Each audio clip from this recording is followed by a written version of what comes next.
Aitor Montes, and I am a general practitioner in the Basque Country. The Basque Country is a small and stateless nation located in Western Europe, between France and Spain, straddling the boundary between France and Spain. And we have around self-government and around administration, and fortunately we have around National Health Service. And we have two official languages, Spanish and Basque as official language, and we have to deal with patients in a bilingual setting in two languages. The language is really very important, because you should take into account that I'm not dealing with illnesses, I'm not dealing with diabetes or hypertension. I deal with persons, with people with different cultural and linguistic background, different in many ways. So when I deal with them, I try to offer them the preferred language, because they feel more comfortable. And sometimes if you obligate, if you force your patient to speak in another language, this could be outrageous and offensive for her or for him. So you have to be careful and to manage to offer to your patients their preferred language. It's very important for them. It is more than communication. It's a question of identity, respect. Maybe it's because I work in a Basque Country where that's historical, sad background.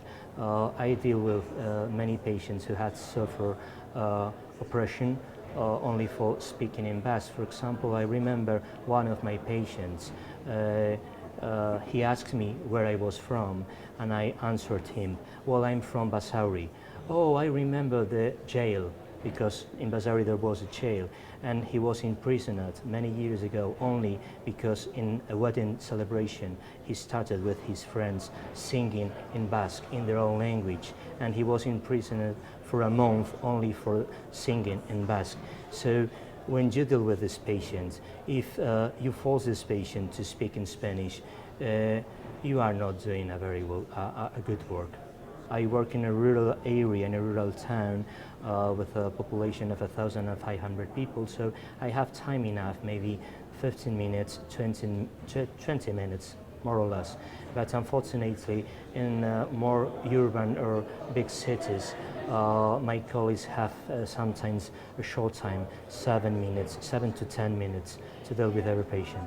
Just change my attitude, and I just change my language. I mean, I don't need more time. I write in standard language, my medical records, of course. I can write in Basque standard language, I can write as well in Spanish standard. But when I deal with my patients, I don't matter what the language they speak. It can be Spanish, it can be French in your case, it can be English, it can be Basque. I change my speech, the way I speak to feel them more comfortable. I mean, when my patients, most of them are illiterate and speak Basque dialect, so I deal with them in dialect, but I write in standard Basque language. When they are Spanish, some of them have a high cultural level, other ones are illiterate, so I talk with them as they speak and using the same level of language. So it is me who has to change, not my patients. The major stumbling block we have to offer a bilingual health service. It's universal. It's the same here in Canada, in Wales or the Basque Country. It's the lack of bilingual staff available. So we need bilingual professionals. But where we can recruit bilingual professionals, we have to work in partnership with the education system.